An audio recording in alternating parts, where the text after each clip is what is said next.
Mr. McGee, don't make me angry. You wouldn't like me when I'm angry. You are about to listen to the Totally Super Awesome 80s Reboot Overdrive podcast.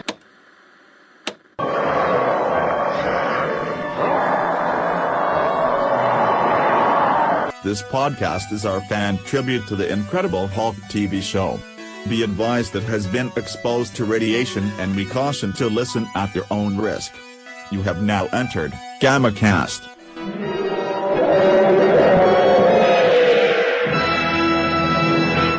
Hello and welcome once again to GammaCast. Tonight's episode is No Escape. Original air date March 30th, 1979. We are rapidly approaching the end of Season 2, and let me say, I really think we are getting some fantastic episodes. Tonight's episode, No Escape, features David Barron, who is arrested as a vagrant, but manages to escape alongside a mental patient who thinks he's Ernest Hemingway. Feeling guilty, David has to track him down before he hurts himself or his loved ones. Directed by Jeffrey Hayden, written by Kenneth Johnson and Benjamin Messelink. I do wonder sometimes when we're seeing these written by critics, I see a lot of Kenneth Johnson. He is the developer of the show. Mm-hmm. I do sometimes wonder if he's just getting the credit just because he's the developer, and I wonder how much he really contributes. But anyway, that's just me. Notable guest stars, James Wainwright is Tom Wallace. He went on to be in a little show called After Westworld, or Beyond Westworld in the 80s, where he played the character of Simon Quaid. That was in 1980, a little short-lived TV series. I do remember it, though. In fact, that was actually my introduction to Westworld. Marie Claire Costello, who plays his wife. Actually, prior to this, I mean, she has a very long career, but she had a very recurring character on The Waltons as Rosemary Hunter, eventually Rosemary Fodwick Nay Hunter, which is nice. But of course, Phil, who's a real very special guest star this week? Oh, I don't know, maybe Sherman Hemsley? Yes, Sherman Hemsley. Mr. Jefferson himself gets to play what is, I really wish we had gotten a little more of how those two met. To let you all know, Sherman Hemsley's character, who is Robert, he's a guy who very much... So in this episode, I very much feel the whole thing is meant as a... I mean, this is, honestly, like I said, this is an episode where if you want to do a deep dive into what's going on, there are a lot of really good things you can see here. And what I really got from the Sherman Hemsley, James Wainwright interaction, that's Tom Wallace and Robert, was very much a Don Quixote, Sancho Panza kind of relationship. Mm-hmm. Where Sherman Hemsley, in that Sancho Panza kind of role, is aware that, James is mad, but feels that in his madness, some good can be done. Which is also interesting because it, of course, upends, in the end, it upends that sort of ennobled mental illness idea. Mm-hmm. In the fact that, James really is sick and James really does need help. Yeah, but do you think Robert admitted to himself the extent of his mental illness, of his friend's mental illness, or do you think maybe he was underestimating it, maybe? Well, much like Sancho Panza, Sancho Panza never bought into Don Quixote. Mm-hmm. In Sancho Panza's case, it's hey, it's my job. Mm-hmm. This is my gig. It's sort of like Alfred. My boss wants to dress up like a bat. What am I gonna say? Uh-huh. in this, I think there was a little bit of a deeper friendship, which is why I wish that had been explored. I would have loved to have known, did Robert know James before he developed these symptoms, or did they have a friendship before, or what? And for what it's worth, I really felt that they kind of played Robert to some extent, with a sense of some mental illness as well. He has his obsession with books, okay, I'm not saying that having an obsession with books is a sign of mental illness. Just that, just that it can be, and so I kind of was wondering, maybe Robert had sort of been in sort of like a lower tier at the house. I really wanted to know that backstory, and we didn't get it. As we're going to see, this is 1979, and characters of color often do get some short shrift in their backstories, but it still played nicely, I felt, the whole thing. So to give a little bit of the plot here, what happens is Bill Bixby, David Banner, or David Barton, he is sleeping on the beach, as you do, because David Barron. David Barron, sorry. I think Barton is next. Yeah, he cycles through about 4 or 5 names that you would think Jack McGee would start to notice a pattern. Yeah. We may have to come to the admission eventually that Jack McGee, not the best reporter. Or does Jack not want to catch him? I don't know. It's a very interesting question. Like I said, but so David gets arrested for his vagrancy. And the cops are relatively pleasant to him about the whole thing. He says, "Look, come with us. You'll get a nice meal, place to sleep, and then, in the morning you'll go home. Once we run your prints," which could be problematic. Although honestly, I don't know what the database looks like right now in 1979. I don't know if they're going to be searching for people who had, gotten government grants by that point, or people they thought were dead. Yeah. It would mostly be a criminal database, I would assume, and so presumably David is gets off the hook, unless, of course, his prints got put into the system in that Escape from Los Santos episode.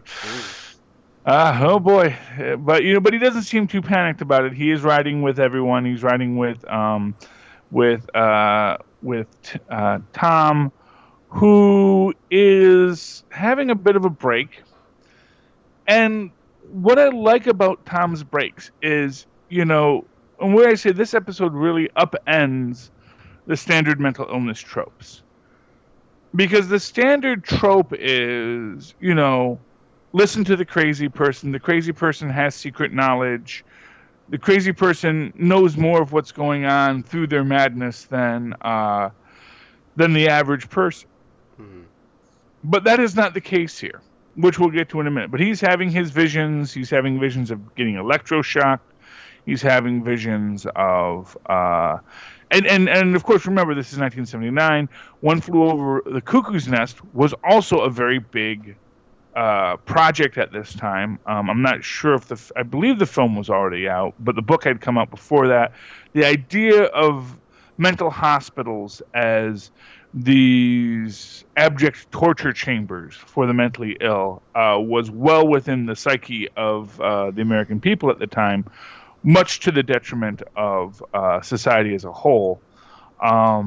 And I do feel that this episode kind of redresses that in a very nice way, in the way that they really circle it all back to each other. But when we first see it, we are giving it as the standardized trope, which is this idea that, yes, this man has been tortured in a mental institution. That's why, that what should have helped him has actually only exacerbated his condition. And, of course, that leads to our first Hulk out, breaking free, and, of course, the arrival of one Jack McGee, which is good, because we do need to get Jack McGee. And this is actually, the next 2 episodes, we get a very good bit of Jack McGee. I think we missed Jack McGee last episode, didn't we? Yeah, with the whole Rick Springfield thing, yeah, I think so. Yeah, the Rick Springfield. Yeah, because he Jack McGee doesn't get up to Chinatown. Well, he was chasing the man thing again. Well, actually, this time he had a broken leg, so we're assuming. Yeah, he might have still been in the hospital, or Yeah. So that's why he couldn't go chase down that one. Although it would have been nice to see Jack McGee in that never happened pilot of Kung Fu Cop, Iron Fist, Mike Rourke. Would have been great. Never happened. Anyway, so Jack McGee's on the scene. Of course, no one is. Yeah, what's weird about the Hulk is like no one believes him, but they keep on having pictures of the Hulk, and it's like it's all clear, pretty standard pictures of like, here's the Hulk, here's 10 eyewitnesses, here's everyone who says the Hulk lifted stuff, and here's the Hulk. Here's a photograph of him, and nope, don't buy it. I don't know if that's meant to be a statement of popular culture's intense willingness to disregard evidence if it fits outside of their paradigm, or if it just helps the story. Kay Wallace, Tom's wife, is being hounded by reporters because she's the person they can find, and it's very interesting because you're not quite sure what everyone else's interest in this is. This because of the Hulk? Is everyone chasing the Hulk, or is everyone chasing an escaped mental patient? Although does that really warrant this level of thing? Is it that this is a police corruption scandal that they're getting follow up on? There's a lot of interesting questions about why this is such a big news story. Is it just because of the Hulk? Is the Hulk really something that is in the popular psyche right now? Or again, does it just help the story to operate within this idea? Well, something did tear the doors off the back of the paddy wagon, and this is true, yeah. So maybe they think James Wainwright did that, And the level of dangerousness of this man is in question. Although, it's an interesting thing. We do have our Chief Harry Simon, who is, Deputy Chief Harry Simon, who is played by Thelmus Rasulala, whose IMDb picture has him in a Starfleet uniform. And of course, he was on General Hospital. He was in New Jack City.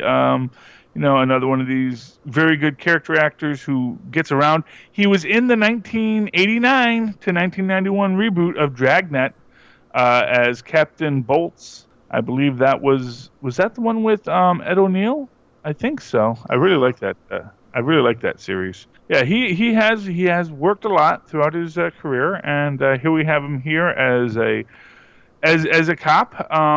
And you're not sure, is it that he is dismissing David's concerns, or is it that he's well aware of them but doesn't want to get this mentally ill vagrant involved in this investigation?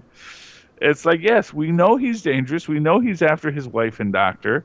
That's why we're trying to find him. If you could come in, maybe we can work together, But of course, David gets the feeling he's dismissing him. I'm just not convinced that that's the case. I think the doctor really does have, or not the doctor, the police officer is aware of the situation. I really felt that they kind of played him very, very reasonably for what. Like I said, what I liked about this episode was that even though it's in this world of tropes and foolishness, it does turn it all on its head and presents it in a much more realistic fashion. The cop isn't a lazy, corrupt cop. He's actually a guy just trying to do his job, trying not to have to deal with, this mentally ill vagrant who may or may not be helpful. But if he's going to deal with him, he's going to deal with him on his own terms. That we find out that no, the doctor wasn't doing illegal experiments on Tim, on Tom, Tom Wallace. He, in fact, was trying to help him, and he just hadn't been there long enough for them to really do a proper diagnosis, which, of course, comes back later because, of course, David makes the diagnosis, which is always fun to have David do the doctoring. He is the world's seventh smartest man, after all. I thought that was Amadeus Cho. Yeah. Well, no. Well, I guess Amadeus probably moved up one now. So. Oh. Well, actually, no, because they have Moon Girl now, so I guess he got moved back down because she's officially now the smartest. Although Reed Richards is outside of the Marvel universe, it's that ranking was never pretty exact to start with. We're referring to the Marvel Comics Incredible Hulk right now, folks. For those of you not familiar with the actual comic books that are currently being published by Marvel Comics, you may want to pick them up. They're very good. Moving right along. One of the things that I really loved about this episode, and I wonder if you noticed this, when Tom Wallace is having a psychotic break, did you notice the sound cue? Yeah. That sound, yeah. And what is that sound cue related to? Or it's the exact same sound cue? I know it sounds familiar. Which sound cue?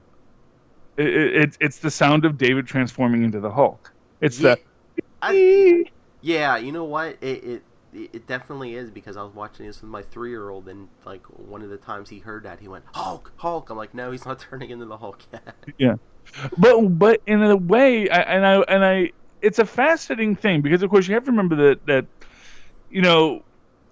pop culture informs.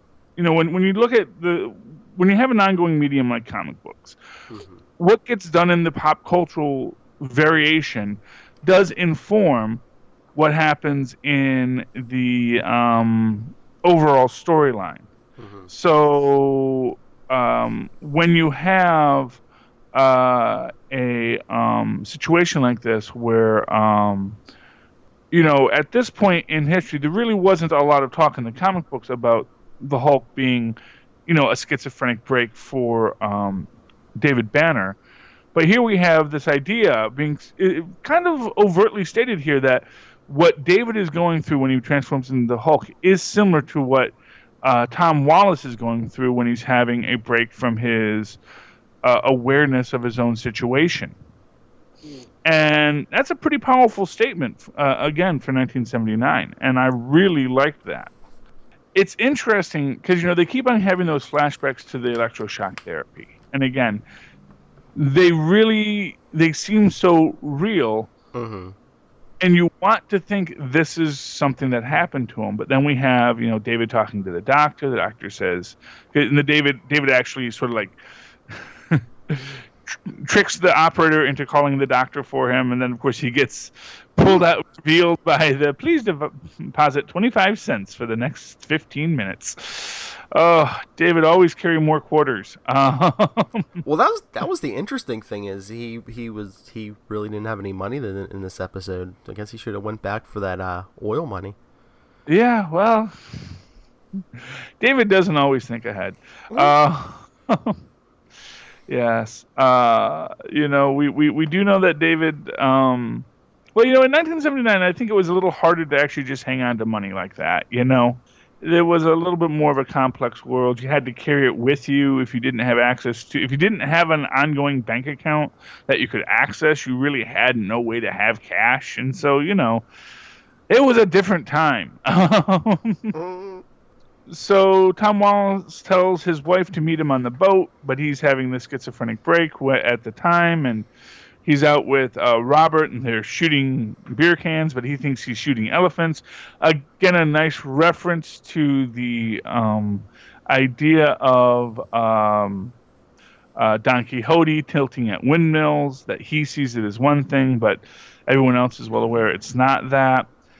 And then we, moving on from there, he captures his wife and doctor on the boat and says, "See, I caught you together," completely forgetting that he had told her to go to the boat.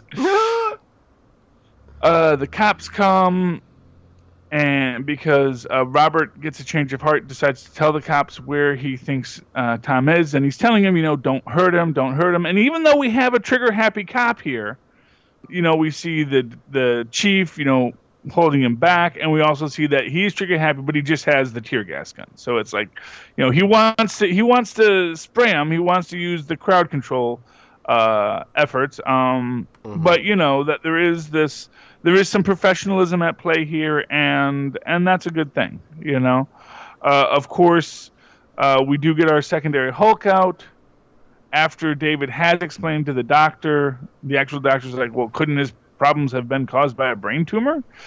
Which is an interesting thing, because it actually kind of serves to separate this idea of a psychological break from a physiological problem. Oftentimes, I don't know if in our modern understanding of these issues that would be the case, but of course, it is a much more easily treated issue to drill open his skull and let the impure humors out. Or remove a brain tumor, it's tomato. It's interesting to me because this is also our second episode this season. I want to say second, where we have had someone with a schizophrenic break. And, when we were in the haunted episode, we of course have the complete cure reversal due to Hulk therapy. And I kind of wonder if maybe this was intended to some extent as a redress of maybe criticism of that, and saying, no, there's a lot more complex. And, if you were to have a rapid cure like that, it's probably going to derive from something along the lines of, a brain tumor being removed. Jack McGee and a bunch of cops again see the Hulk. Why is this not a bigger story? I don't know. But we get to see Hulk do a super swim away from the boat, which was way less than impressive, but we'll take it. All I could think is they couldn't catch him because he could swim faster than a normal human. So yeah, that was certainly supposed to be the implication, but I don't think that was visually given as well. And yeah, the idea that he was swimming at super speed. I would have loved had they just had him go underwater and not come up and just show lung capacity of a whale, but that might have needed too much exposition for people to understand, But and also I don't know if Lou Ferrigno can swim underwater, so. And there would have been a hard time keeping all the grease paint and the wig on underwater. It's a lot of questions there, but anyway, but he does swim away. They, I believe in our final scene, Tom's trying to give the explanation of what David looked like, but of course he's intentionally giving them the wrong instructions. And when Jack McGee says, I know that's not what he looks like, he says, hey, give me a break. I just had brain surgery. Wah, wah. And then, of course, we see David, who's, as luck would have it, his good pea coat was in the bag he left with Robert. Yeah. Got to take care of your really good pea coat, man. You don't want that left behind. That pea coat has gotten him through some tough times.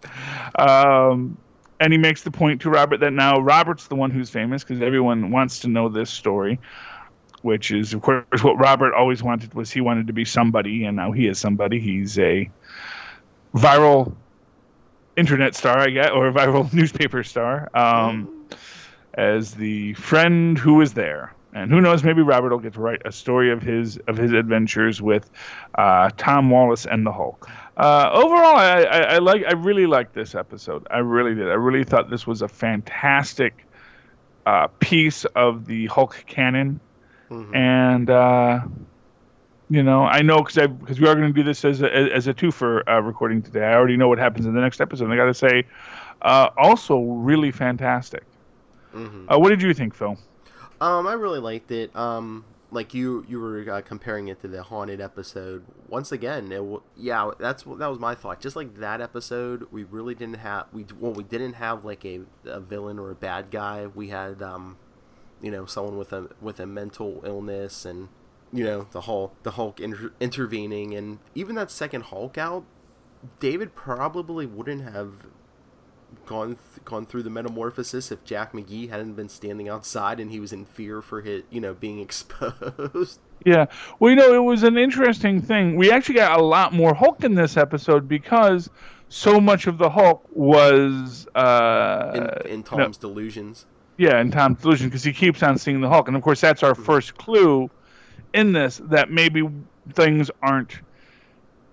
That his delusions aren't really tied to reality, even though they are revealing something that is real, So that was, that was very nice. And yeah, I do think this is a piece that can be very strongly seen as a companion piece to Haunted.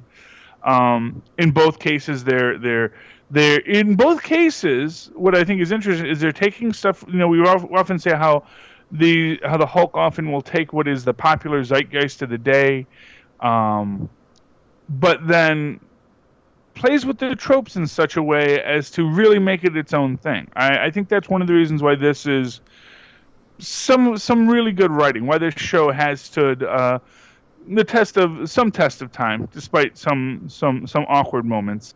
It is a powerful statement that they can take this idea. They're going to take this standard trope of the haunted house. They're going to take the trope of Don Quixote, but they're going to play with it, and then they're going to make a much stronger statement about what is real and what is not, and how maybe we should see these things. I remember, speaking about Haunted, I remember a long time ago, I was listening to some atheist on the radio talking about how, depictions of atheists on television were very rare. That you only have an atheist when you want to have them be shown to be wrong, because it's very hard for popular culture to disavow the existence of God. And I was thinking, well, yeah, but it's also very hard for the popular culture to disavow the existence of Santa Claus. If you think about all the times in history you've ever watched a show and Santa Claus gets mentioned, Santa Claus, the reality of Santa Claus will be confirmed by the end of that episode. And in this case, we're having a very supernatural event that is being presented, and we don't even get but what if there really was a ghost at the end? No, we get nope, that was just her being crazy. We got a Hulk in this universe. That's about as crazy as we're gonna get. And in this case, again, you're waiting for the big reveal that yes, it was an evil doctor. Yes, they were doing experiments. Yes, maybe him and his wife were having an affair. But no, none of that was the case, and it was just his delusions. And I like that subversion of the trope. That's what makes for a good television. And for what it's worth, this is 1979. They didn't have to subvert a trope at this time. This is when tropes were first becoming recognized as a thing. They could have played the trope and walked it through, and no one would be the wiser. But here they say, no, we're going to take these things that we know are tropes, and we're going to undo them. And that's a pretty bold and powerful statement, and I think that's why the Hulk was a successful series for so long, because you came in expecting one thing, and then you got something different, and you liked what you got. It's like I say about every time they change something in the Marvel universe on TV or movies, that they do that because you already know what's going to happen. But because you already know what's going to happen, you've sort of spoiled yourself. So it'd be better if we altered it in some way, changed the origin, just so that when we do reveal that wasn't the Mandarin, it's actually a real surprise to you. And some people are going to go, oh, but he should have been this and that and the other. But you know what? If he had magic rings and a dragon that you were waiting for him to pull out, you might not be as pleased with it. That's all I'm saying. Because you knew that was coming. You knew what was going to happen. And sometimes you just need to have things be their own thing. That's my thought on it. You want to do social media, Phil? Sure. Okay. How can they find you, Phil? If you want to talk Marvel with me, DC with me, anything like that, you can email me, nightwingpdp@gmail.com. On Twitter, I am @nightwingpdp. And if you love Marvel, check out Charlie Esser and I on the all-new Marvel Roundup and Super Connectivity, all part of the Enough Said podcast. Yes, sirree. And of course, if you'd like to tweet along with me as I live tweet The Incredible Hulk, Saturdays at 7 p.m. Oh, although I guess I won't be doing that tonight because we're doing a Legends of Tomorrow podcast tonight. So, sorry, second half of Mystery Man. You will not get your live tweeting treatment today, which is a little disappointing, but I'll try and do that while everyone else is talking. That's the guy in charge of that episode anyway. But yes, 7 o'clock on Saturdays, I will do my best to usually try and tweet the Incredible Hulk on MeTV, as well, of course, as the return of Agents of S.H.I.E.L.D. and Legends of Tomorrow, when we do that Legends of Tomorrow DC podcast with me and Zachary Hare. Additionally, MeTV has finally trotted out some Saturday morning children's entertainment. So right now, today, I just live tweeted the first episode of HR Puffin Stuff before we did this podcast. So all very exciting in the Twittering universe. Also, of course, if you'd like to write to me in that old-fashioned email way to talk to me about the Incredible Hulk, about comic books, about anything that's just on your mind, about Don Quixote, write to me at superconnectivityblog@gmail.com. That's superconnectivityblog, all one word, @gmail.com. Thanks for hulking out with us again, folks. Join us next week. Good night. We hope you've enjoyed this show. This podcast is part of the 80s Reboot Overdrive channel on Southgate Media Group. You can follow us on Facebook on the 80s Reboot group page. We're also on Twitter and Tumblr at 80s Reboot. We invite you to check out all the wonderful podcasts and blogs available at southgatemediagroup.com. And thank you for reliving the 80s.